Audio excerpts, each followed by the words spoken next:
Baik, selamat pagi semuanya. Assalamualaikum warahmatullahi wabarakatuh. Semoga kita senantiasa sehat selalu ya. Oke, pada hari ini kita akan belajar ya bersama-sama terkait dengan mata kuliah perencanaan program promosi kesehatan yang berkaitan dengan materi bagaimana sih kita merencanakan program promosi kesehatan di sekolah dan perguruan tinggi. Ya, oke. Nah, adapun tujuan pembelajaran pada materi hari ini di mana setelah mengikuti perkuliahan ini diharapkan yang pertama mahasiswa mampu ya memahami konsep promosi kesehatan di institusi pendidikan khususnya di sekolah maupun di perguruan tinggi. Lalu yang kedua menganalisis kebutuhan program promosi kesehatan di sekolah dan perguruan tinggi ya dan di kampus.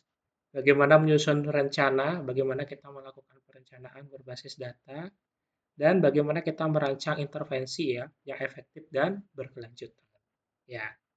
Nah, inilah tujuan pembelajaran pada materi hari ini ya. Nah, seperti yang kita ketahui ya, konsep promosi kesehatan di institusi pendidikan itu ada namanya tiga pilar. Ya, tiga pilar utama yaitu terkait dengan edukasi, bagaimana kita meningkatkan perilaku hidup sehat peserta didik. Makanya kan kalian sering ya melakukan intervensi atau enggak edukasi terkait dengan PHBS ya, terutama di SD, di SMP, nah seperti itu. Ya. Lalu yang kedua ada namanya kebijakan ya, kebijakan regulasi institusi untuk mendukung kesehatan itu. Apakah ada nggak regulasinya? Misalkan di kampus gitu kan, di kampus itu kan mungkin segmennya udah ke dewasa ya, remaja yang menuju dewasa. 18 tahun ke atas. Mungkin eh, permasalahan kesehatannya tidak hanya terkait dengan beda di segmen sekolah dengan SMP atau sekolah menengah misalkan. Kalau misalkan di perguruan tinggi mungkin lebih masalah terkait dengan rokok, narkoba gitu ya. Karena kan itu mahasiswa itu kan pada umur 18 tahun ke atas ya. Bagaimana kita mendukung menciptakan sebuah lingkungan yang bebas asap rokok, bebas dari narkoba gitu ya dan lain sebagainya. Lalu yang ketiga itu ada namanya lingkungan ya. Bagaimana kita menciptakan lingkungan belajar yang sehat ya. Menciptakan environment gitu ya yang sehat seperti itu. Nah, apa sih urgensi promosi kesehatan di sekolah ya, di institusi pendidikan maupun di kampus ya. Ya, ini terkait dengan mengendalikan perilaku tidak sehat. Masih banyak risiko merokok, terutama di kalangan mahasiswa atau enggak SMA pun udah mulai banyak ya sekarang siswa-siswa atau mahasiswa yang merokok ya. Dan secondary lifestyle di kalangan pelajar. Di secondary lifestyle itu adalah gaya hidup secondary, misalkan makan makanan junk food gitu ya, makanan-makanan yang cepat saji dan lain sebagainya. Nah, itu perlu diminimalisir lah seperti itu. Lalu yang kedua terkait dengan mental health ya. Pasti kan kalian sering ya mengalami mental health ya. Pasti pasti pernah lah, bukan sering, pasti pernah mengalami masalah kesehatan mental. Terutama ya di kalangan remaja dan mahasiswa. Bagaimana kita menciptakan sebuah lingkungan perlu adanya psikolog mungkin gitu ya. Kalau misalkan ada mahasiswa atau remaja pelajar yang mengalami tekanan psikologis, ketekanan mental, mungkin bisa mereka berkonsultasi terhadap apa namanya layanan kesehatan mental yang disediakan oleh sekolah atau kampus gitu misalkan. Ya. Yang ketiga terkait dengan pencegahan dini ya, mencegah penyakit tidak menular ya sejak usia muda. Kalau sekarang usia muda itu sering udah terjangkit penyakit hipertensi, salah satu contohnya ya. Penyakit jantung pun sudah mulai ya. Eh, sudah mulai beberapa remaja ataupun dewasa muda di bawah 25 tahun itu yang terkena penyakit jantung, hipertensi dan lain sebagainya. Ya, mungkin dua itu ya terkait dengan penyakit menular yang sering dialami oleh remaja maupun dewasa awal. Ya. Nah, settingnya kalau misalkan berbasis sekolah, dia fokusnya ke siswa ya. perlu adanya kurikulum dan berintegrasi dengan UKS. Ya, ya, unit kesehatan siswa di sekolah. Kalau di kampus itu berfokusnya pada mahasiswa dan biasanya ada klinik kampus ya, klinik kampus. Ya, di Polij pun ada ya, klinik kampus di depan. Kalau misalkan kalian memiliki masalah gangguan kesehatan mental, di sana udah ada psikolog yang mungkin bisa membantu meringankan beban kalian gitu. Kalian bisa berbincang-bincang ke sana. Ya. Dan perlu adanya komunitas ya, komunitas yang saling mendukung, misalkan UKM, HMJ gitu dan lain sebagainya. Ya, nih. Di mana intervensi itu dirancang berdasarkan karakteristik lingkungan masing-masing ya, dengan fokus penguatan sistem dan budaya kesehatan yang berkelanjutan. Ya, ini bedanya. Kalau di sekolah ada namanya UKS, kalau di kampus ada namanya klinik kampus ya. Gitu. Ya. Bedanya mahasiswa dan siswa apa? Ya, kalau kalian ya sudah menggelar apa namanya mendapatkan gelar MAHA ya. MAHA itu besar. Jadi ekspektasi kalian itu kalian bisa lebih mandiri untuk belajar. Kalau mungkin siswa bisa lebih dituntun oleh guru, kalian kalau mahasiswa mungkin udah lebih bisa untuk mengenali diri sendiri ya, mengenali diri apa kekurangan kelebihannya, udah bisa membuat keputusan dan bertanggung jawab terhadap keputusan yang kalian ambil. Ya, di sini tuntutnya mahasiswa itu lebih mandiri ya, gitu, dibandingkan dengan siswa. Ya, nah komponen sekolah maupun kampus sehat ya. Yang pertama adanya kebijakan kesehatan ya, kebijakan terkait dengan regulasi, misalkan terkait dengan adanya penyediaan makanan sehat di kantin gitu misalkan. Ya, seperti penyediaan makanan buah, sayur gitu. Atau enggak mungkin di kampus bisa terkait dengan penerapan kawasan tanpa rokok gitu misalkan. Nah, itu bisa. Ya. Bagaimana pimpinan kampus itu mau ya membuat sebuah kebijakan terkait di bidang kesehatan itu sendiri. Lalu yang kedua terkait dengan lingkungan fisik dan sosial. Nah, ini terkait dengan secara sosial gitu ya, secara fisik lingkungannya gimana terkait gedung, fasilitas gitu ya. Kalau sosial terkait dengan relasi dengan teman gitu ya, adanya komunitas gitu ya, yang saling mendukung, mensupport gitu ya. Tuh. Lalu yang ketiga terkait dengan pelayanan kesehatan. Pelayanan kesehatan ini ya misalkan kalau di sekolah itu ya terkait dengan UKS atau kalau misalkan ada orang sakit bisa dirujuk ke UKS atau enggak kalau misalkan di kampus ada namanya klinik. Ya, kalau misalkan kalian sakit gitu atau kalian bisa mau konsultasi atau curhat-curhat terkait dengan beban yang kalian rasakan atau beban akademik atau beban keluarga gitu, kalian bisa ke sana ya ke klinik. Di sana ada psikolognya juga kok. Ya. Dan pendidikan kesehatan. Ya, pendidikan kesehatan ini ya terkait dengan edukasi ya, terkait dengan edukasi, pemaparan intervensi terkait edukasi terkait dengan promosi kesehatan. Ya. Nah, tahapan perencanaan sama seperti perencanaan di sekolah gitu ya, maupun di tempat umum, di puskesmas gitu ya. Dimulai dari analisis situasi ya, menilai situasi dan berbasiskan bukti. Apa sih masalah yang ada di sekolah atau kampus tersebut gitu. Nah, baru kita yang kedua baru menentukan prioritas ya, prioritas isu apa yang akan kalian ingin selesaikan. Setelah menentukan prioritas, baru kalian menetapkan tujuan. Ya, merumuskan hasil yang ingin diinginkan itu apa. Ya, lalu menyusun strategi. Menyusun strategi ini menyusun pendekatan, ya, metodenya seperti apa, medianya seperti apa, implementasinya seperti apa, berapa kali dilaksanakan, tahapannya seperti apa, gitu ya. Sasarannya siapa, nah itu di strategi nanti. Ya, di mana setiap tahap ini saling berkaitan ya, membentuk siklus perencanaan yang sistematis dan berbasis bukti. Ya, tuh. Nah, dimulai dari analisis situasi ya, berdasarkan sumber data utama, misalkan bisa melalui survei atau enggak studi pendahuluan gitu ya kepada siswa atau mahasiswa. Bisa juga berkaitan dengan data UKS atau klinik kampus, misalkan permasalahan apa yang sering dialami oleh siswa atau maupun mahasiswa di lingkungan sekolah maupun kampus biasanya ada ya tuh datanya. Identifikasi faktor risiko juga Ya, identifikasi terkait dengan perilaku gitu ya. Berapa kali makan junk food gitu. Nah, ini bisa berkaitan dengan survei ya. Bisa berkaitan dengan survei. Misalkan kalian survei, ada survei terkait dengan perilaku gitu misalkan. Apakah Anda merokok? Apakah Anda minum alkohol? Apakah Anda mengonsumsi junk food gitu ya? Berapa kali Anda makan makanan yang sehat dalam seminggu? Nah, itu kalian bisa mengidentifikasi faktor risiko dari sana gitu. Dan menganalisis kebutuhan komunitas. Ya, komunitas ini yang berkaitan dengan di kampus gitu. Misalkan mereka apa yang ingin mereka butuhkan gitu ya. Ingin mengadvokasi sebuah kebijakan apa ya. Dari sini kalian membuat analisis situasi.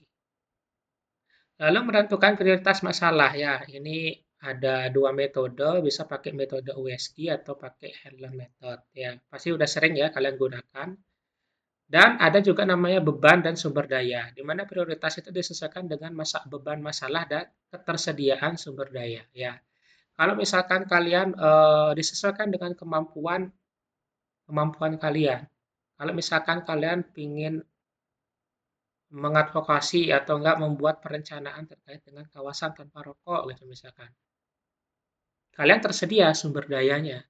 Ya, misalkan sumber dayanya terkait dengan orang gitu ya, terkait dengan media, terkait dengan material gitu ya, bisa menyediakan pelang kawasan tanpa rokok juga misalkan, bisa membuat stiker kawasan tanpa rokok. Nah, itu terkait dengan sumber daya ya, terkait dengan material yang akan kalian gunakan. Siapa yang akan merencanakan, siapa yang akan mengimplementasikan. Ya, ini berkaitan dengan 6M ini ya. 6M di input itu. Ya, berkaitan dengan M6M di input. Ya. Nah, penempatan tujuan sama seperti di eh, tempat kerja ya. Ya, ada namanya spesifik, measurable, sampai tempoh. Ya. Ya, kalian membuat tujuan itu harus berdasarkan ini ya. Tujuannya jelas, dapat diukur secara kuantitatif, realistis, sesuai dengan kebutuhan sasaran dan memiliki batas waktu yang jelas ya. Batas waktu yang jelas. Nah, ini contoh ya, contoh tujuan. Contoh tujuan yang bagus ya, meningkatkan aktivitas fisik sebesar 20%. Nah, ini kan bisa diukur secara kuantitatif ya. Ini termasuk measurable ya. Ya, ini termasuk measurable ya. Dan dalam 6 bulan. Dalam 6 bulan ini termasuk time bound ya. Dalam 6 bulan ini termasuk time bound gitu. Nah, harus seperti ini. Ini salah satu contoh tujuan program ya itu yang akan dilaksanakan di kampus karena ini meningkatkan aktivitas fisik mahasiswa dengan melalui apa? Bisa melalui senam, bisa melalui adanya olahraga bareng, badminton bareng gitu ya. Kan itu aktivitas fisik ya. Atau enggak misalkan jalan kaki gitu ya yang dilaksanakan oleh setiap Jumat gitu misalkan ya. Nah, strategi promosinya gimana? Yaitu bisa melalui dengan edukasi, kampanye kesehatan ya, peer edukator ya, mahasiswa itu sebagai agen perubahan biasanya sering ada sekarang namanya duta-duta atau putri ya, putri Polij, putra putra Polij. Nah, itu sebagai agen ya, peer edukator sebenarnya. Kalau misalkan ada duta kesehatan kampus gitu misalkan. Nah, itu mereka sebagai peer edukator, agent leader ya, leader of change ya. Dan kebijakan kampus sehat juga. Ya, misalkan regulasi terkait mendukung perilaku hidup sehat, misalkan di kampus terkait dengan kawasan tanpa rokok, kawasan tanpa narkoba gitu misalkan ya. Kampus terkait dengan apa namanya zero pelecehan seksual gitu misalkan. Ya, itu bisa. Ya. Nah ini ya strategi-strategi promosi kesehatan di sekolah dan di kampus ya. Nah, terkait dengan pendekatan perilaku sama seperti di perencanaan di tempat kerja, disesuaikan dengan teori ya, disesuaikan dengan teori karena kan di sini kalian ingin mengubah ya perilaku mahasiswa atau siswa gitu. Kalian harus mengidentifikasi bagaimana sih caranya mereka berubah, apa yang mereka membuat mereka motivasi untuk berubah gitu ya. Misalkan ya, ini disesuaikan dengan teori ya. Teori HBM, teori TPB ya. Kalau HBM itu berkait dengan persepsi ya dan manfaat biasanya. Kalau TPBEM menganalisis terkait dengan niat dan kontrol perilaku seseorang. Kalau SCT atau Social Cognitive Theory itu menekankan peran lingkungan sosial ya dan efikasi diri. Nah,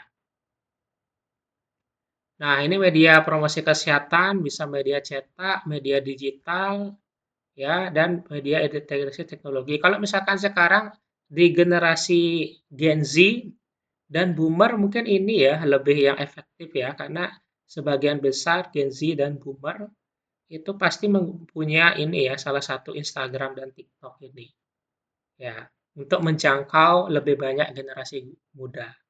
Pasti ya setiap kayak udah hampir semua ya memiliki HP dan pasti setiap mahasiswa atau siswa itu sekarang udah memiliki Instagram dan TikTok ya. Maka mungkin media promosi kesehatan yang cocok untuk Gen Z dan Boomer ini mungkin ya ini. Ya, dua ini. Ya, kalau mungkin zaman saya mungkin lebih banyak pakai Facebook gitu misalkan ya atau pakai X ya dulu namanya Twitter atau X gitu. Tapi sekarang yang booming itu ya Instagram dan TikTok. Ya.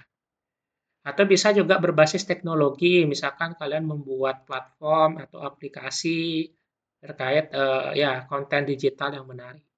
Ya, tuh.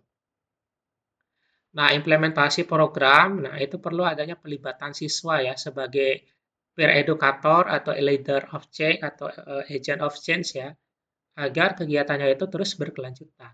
Ya, perlu adanya kolaborasi lintas sektor juga, misalkan dengan komunitas gitu ya, komunitas yang terkait dan pelaksanaannya itu dengan terjadwal. Ya. Nah, itu perlu sinergi ya antara mahasiswa, dosen, dan tenaga kesehatan dengan dalam jadwal yang terstruktur. Ya. Nah, monitoring dan evaluasi programnya gimana? Kalau monitoring itu dilakukan secara berkala ya. Eh, Ya, perlu ada indikator proses juga ya terkait dengan partisipasi dan frekuensi kegiatannya juga. Kalau evaluasi ya terkait dengan evaluasi proses, output, outcome gitu ya untuk mengukur perubahan pengetahuan, sikap dan perilakunya. Dan feedback. Nah, kalau kalian membuat kegiatan itu ada selesai kegiatan biasanya bisa melakukan evaluasi ya untuk mendapatkan feedback untuk perbaikan untuk yang berkelanjutan untuk misalkan ada kegiatan lanjutannya nanti seperti itu. Ya, itu. Nah, terkait dengan keberlanjutan program, ya, kalau misalkan di kampus atau sekolah, salah satu caranya bisa memasukkan integrasi kebijakan, ya, masuk ke dalam kebijakan resmi kampus atau sekolah, gitu, misalkan. Ya, dilibatin nih, kalau misalkan membuat rencana program ini, biar programnya berkelanjutan bisa diintegrasikan ke kebijakan kampus, gitu, misalkan. Ya, lalu yang kedua, penguatan organisasi ya, di mana organisasi mahasiswa itu sebagai motor penggerak. Ya, organisasi mahasiswa seperti UKM, HMJ gitu ya, itu sebagai motor penggerak program. Ya, makanya saya minta orang-orang yang terlibat di organisasi kemahasiswaan itu kalau bisa bersifat kritis ya, bersifat kritis terkait dengan program-program yang dilaksanakan oleh kampus gitu misalkan. Perlu adanya apa untuk perbaikan yang lebih baik untuk mahasiswa agar bisa kampus ini bisa lebih maju gitu. Ya, dan perlu adanya dukungan manajemen. Ya, dukungan manajemen terkait dengan komitmen ya institusi untuk menjamin keberlangsungan program. Ya, dari pimpinan, dari kajur, dari kaprodi, dari direktur gitu ya. Perlu ada komitmen. Nah, perlu ada komitmen itu ya kalian perlu melakukan advokasi ya, meyakinkan bagaimana mereka mau berkomit untuk melaksanakan keberlangsungan program ini gitu. Ya. Nah, tantangan di lapangan apa? Mungkin yang paling kalian sering dengar itu terkait dengan partisipasi rendah ya. Di mana minat siswa atau mahasiswa itu terhadap program itu masih rendah atau masih terbatas gitu ya. Nah, itu sebagai tantangan juga ya. Dana juga ya, keterbatasan dana. Anggaran yang tidak memadai menghambat pelaksanaan juga bisa. Kurangnya kebijakan, kurangnya dukungan dari pimpinan kampus ya. Bisa juga ya, belum adanya regulasi gitu terbisa juga. Ya, itu tantangan-tantangannya di lapangan. Dan perubahan perilaku kompleks juga ya. Mengubah kebiasaan itu membutuhkan waktu ya. Misalkan kalian mengadvokasi, bukan mengadvokasi, memberitahu teman kalian untuk yang awalnya merokok, untuk tidak merokok, itu pasti butuh waktu ya, butuh kebiasaan. Ya, oleh karena itu perlu namanya pendekatan yang berlapis ya. Pendekatan yang berlapis ini. Ya, itu. Mengubah kebiasaan orang itu pasti tidak bisa dengan instan, tidak bisa di waktu yang cepat. Perlu pendekatan-pendekatan khusus ya, agar mereka itu mau berubah. Dan bagaimana kita caranya meyakinkan mereka untuk mau berubah.